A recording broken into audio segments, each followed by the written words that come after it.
Joining us now is OjyOkpe with stories trending around the world. Hello, Janik. Good morning, Dr. Abasi. Good morning. Happy New Week to you all. Good morning, Ayo. Good morning. Good morning, Rufai. Hope you all had a great weekend. Yes, congratulations on a very Congratulations successful to every one of us. I saw you on stage. You saw me on stage, I tried small. Thank you. Thank you. Always a model. I did not walk the runway. You see, that means you didn't come. We'll talk about it I saw your pictures. But I hosted the first night and the second night, so that was fun. I saw your pictures. Well, all right. Good morning to you, viewers. Here are some of the stories that are trending across the globe. In Turkey and Syria, a powerful 7.8 magnitude earthquake hit the southeast region of both countries early Monday, toppling buildings and sending panicked residents pouring outside in a cold winter night. At least 99 people were killed in government-held areas of Syria, leaving 334 people injured, while at least 76 people lost their lives in 7 Turkish provinces, also leaving at least 440 people injured in the strongest earthquake to hit Turkey in more than 100 years, putting the overall death toll from the earthquake in both countries at over 200.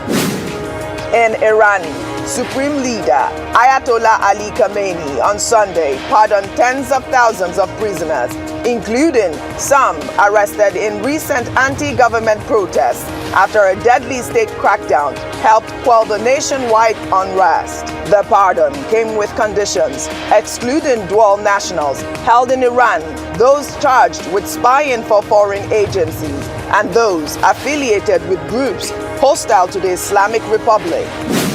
In Nigeria, President Muhammadu Buhari on Sunday condemned the killing of 84 vigilantes by terrorists at Yagoji Forest of Kankara local government area in Katsina State, the president's home state.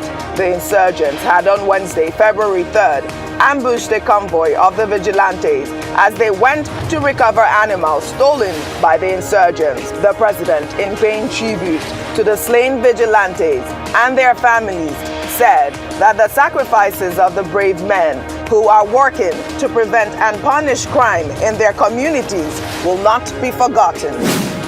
Under sports, Harry Kane became Tottenham's outright all-time leading scorer with his goal in the 1-0 win over Manchester City in the Premier League on Sunday. It was the England captain's 267th goal for the club, one more than the late Jimmy Greaves, who played for Tottenham from 1961 to 1970. The 29-year-old striker now has 200 goals in the Premier League, only the third player to do so in the league's history.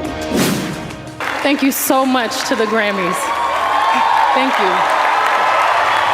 Finally, under entertainment, Beyoncé made history on Sunday night with her 4th win at the 65th Grammy Awards, hosted by comedian Trevor Noah. With a record 88 nominations and 32 awards in the bag, she became the most decorated artist in the show's history, surpassing the 26-year-old record once held by the late Hungarian-British conductor Georg Solti, while actress Viola Davis emerged from the show an EGOT, a term used to describe those who have won an Emmy, a Grammy, an Oscar, and a Tony combined after her win for Best Audiobook, Narration, and Storytelling Recording for Finding Me. I wrote this book to honor the 6-year-old Viola, to honor her life, her joy, her trauma, everything. And it has just been such a journey. I just EGOT. Then, Nigerian Afrobeat star Tems won her first ever Grammy Award in the Best Melodic Rap Performance category for her role in Wait For You, the 2022 hit song by American rapper Future, featuring Canadian star Drake. You pray for my demons, girl, I got you. Every time I sip on codeine, I get vulnerable.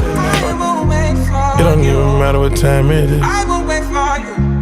Congratulations to Tems. We all are so happy for her. Night. Somebody was arguing with me. Congratulations. Nigerians are going to the highest high. Female Nigerian artist to win the Grammy. The Grammys.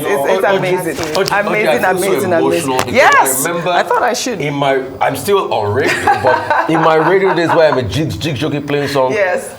This lovely girl brought a song to our studio. It was called Try Me Then. Yes. And the fascinating thing was that she produced the song herself. Yes. She's amazing. And since then, she started to grow up the map. Thames, I'm so proud of your success. I'm so proud of you. So proud of you. So nobody can try you, Thames. Nobody can try you. Well, all right. Very well said, guys. Let's begin what's trending. The internal wranglings within the governing All Progressives Congress took a dramatic turn over the weekend after President Muhammadu Buhari, during the campaign rally held in Nasarawa State, endorsed Bola Ahmed Tinubu, the party's flag bearer, as the next president of Nigeria.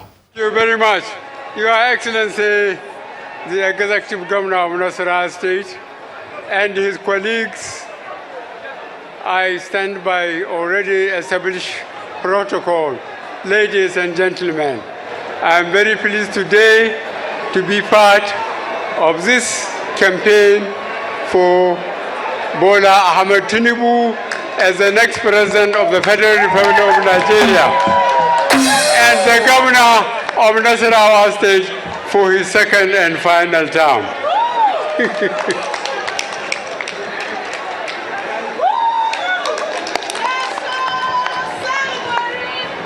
I thank you very much, Ahmed Bola Tinubu. As he said in his speech, I knew him more than 20 years ago. All the problem we had, I mentioned it earlier, there was no local government I haven't visited from 2003 to 2011.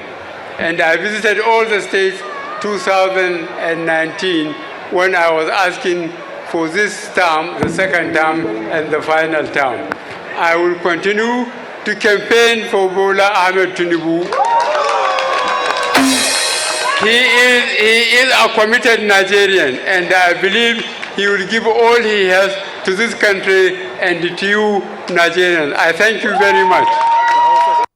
But Buhari's comments come after Tinubu's outburst during the party's presidential rally in Ogun State, where he expressed dissatisfaction over the fuel and currency scarcity in the country. The president's endorsement has generated several reactions from a cross-section of Nigerians. Yakubu Dogara, a former Speaker of the House of Representatives, in a tweet on Sunday, described Buhari's endorsement of Tinubu as a joke, taken too far. His tweet reads, "I know that Buhari loves to crack jokes, but I didn't know he will escalate it to the level of satire.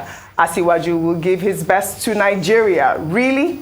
Fake certificates, fake parentage, golden triangle, excavates, and racketeering? No, Buhari, Nigeria does not deserve his best. But we get the satire." Well, Festus Keyamo, in a swift response to Dogara's tweet, described him as a political prostitute and backstabber. His tweet reads, "My brother and law schoolmate, Yakubu Dogara, this tweet is beneath you. You are actually pained by the support of Buhari for Tinubu, two leaders who have stayed true to their beliefs and causes, unlike the political prostitute, wanderer, and backstabber that you have always been." Well, you know, both men have exchanged more words on Twitter. But, you know, this endorsement for Asiwaju Bola Ahmed Tinubu, you know, it is obviously has changed a lot of the conversations that have been going on, you know, within the APC, whether or not there's some sort of rancor going on. I think it has set the ball straight at this point. Even the conversation like this day has on its headline, "Interim Government, Perish the Thought." This is an editorial piece that was written as well. Dr. Abati. Okay, let me start with this editorial, since you brought it into the conversation. There have been talks about the possibility of an interim government. You'll recall that we had an interim government shortly after General Babangida accident was stepped aside in 1993, or thereabouts. And then we had this interim national government led by Chief Ernest Shonekan, which of course did not last. I think they spent less than 90 days in that government. But the big arguments made by this day If that was under military rule, now we are under a democratic dispensation. And that one, the Nigerian Constitution does not recommend an interim national government. Yeah. So to come up with the idea of an interim national government would be against the Constitution. Two, these days again, that there are no serious obstacles that should stop this election. And I think that that is also a valid argument. Three, that if there are challenges that should be addressed. And these challenges include fuel scarcity, also cash scarcity, and the general angst of Nigerians about the security situation in the country. And that was why I was saying that, yes, I agree with the argument that there should be no interim national government. Absolutely. The extension of it is that President Muhammadu Buhari had consistently assured us that he's committed to the idea of free, fair, and credible elections. And the strongest legacy that he can leave behind is to ensure that that election holds and that election succeeds. However, members of his own party have been saying that there is an attempt to derail the election. His presidential candidate, of the APC, is also saying there is an attempt to derail the election, where that narrative should not fly. And it's good that we have, this day coming out. I wouldn't be surprised if, other newspapers also come forward to attack the idea of an interim national government. It's unusual for a newspaper to have a front page editorial. When a newspaper has a front editorial, we say the newspaper is screaming. Yes. I should know that, as a former chairman of an editorial board for 11 years. Okay, that's that about that. The president endorsing Bola Ahmed Tinubu in Nasarawa. Well, he's leader of the party. He's been accused of not showing enough support. So now he has done so in Nasarawa, and he says Bola Ahmed Tinubu is a competent man, and he's endorsing him. He's also endorsing the sitting governor of Nasarawa State. My only concern is that the president didn't speak in Hausa. He spoke English. Mm-hmm. The majority of the people at that rally, they probably, will have understood him better if he had spoken in the Hausa language that will connect more with the crowd. But anyway, in any case, that's his choice. Mm. But of course, Keyamo and Right Honorable Yakubu Dogara arguing over whether this was a joke taken too far or not. Well, Honorable Dogara himself used to be a member of the APC, but he objects to the idea of a Muslim ticket, yes, like Babachi Lawal.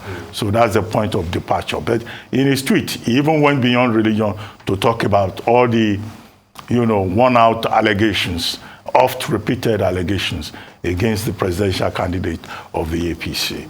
But as I always say, by February 25, the battle will be won and lost. Absolutely. I don't know, all these people who have turned this thing into war, by other means, how they will manage to reconcile at personal levels, because the level of vitriol is so high. But the government has a responsibility to ensure that this process is not derailed and that the process is smooth, free, and fair. That's the biggest legacy, strongest legacy that President Buhari can leave behind.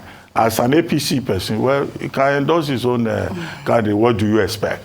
But it's the Nigerian people that will decide. All right. Well, Tinubu at the rally also mentioned that those that, think that him and Buhari has issues will now be disappointed finally. And he talked about his relationship with Buhari, and it's been centered around, nation building. Buhari even said he's had a great relationship with 20 years. 20 years, absolutely. Or more. Or more. What do you make about this is politics season, and sometimes the news would unveil like a movie. So we see different series or different editions come up every other day. So something new. And the president has obviously taken to heart what a number of Nigerians have been clamoring for, and this conversation that had dominated last week as to the state of things within the APC. Especially as you refer to what happened in Abeokuta and what the presidential candidate of the APC had said. Even though his surrogate had come out very quickly to clarify his statement, which we talked about here as well, that he wasn't referring to the president, he was referring to the powers that be, he was referring to people, unnamed people in the villa.